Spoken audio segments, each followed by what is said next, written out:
Ili vazi la thamani mwanangu uivae kanga, si leo toka zamani zile enzi za mavanga, mabibi waliamini vazi zuri ni kanga, mwanangu nakupa kanga ukaivae chumbani. Sipo hapa kama kungwi, mimi ni wako mzazi, ila nakupa fulungu ipokea kama malezi, siwezi kumuita kungwi sijamaliza malezi, mwanangu nakupa kanga ukaivae chumbani. Mume aliyetimamu utegwa akiwa ndani, bwana ushikwa na hamu, kanga iwapo mwilini, halimuishi tabasamu, mwana katuna nguoni, mwanangu nakupa kanga ukaivae chumbani.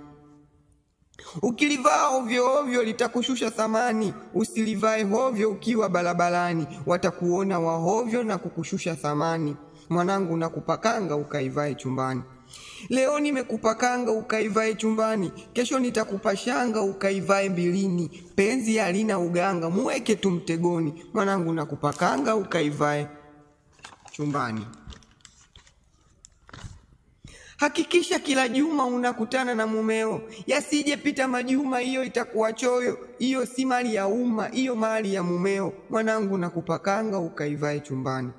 Nimemaliza msemo baba yako mimi kibwebwe, nakupa hayo kama omo ukaiweke mirege, isije kufika humo mwisho wa siku waseme mbilini pamekushinda.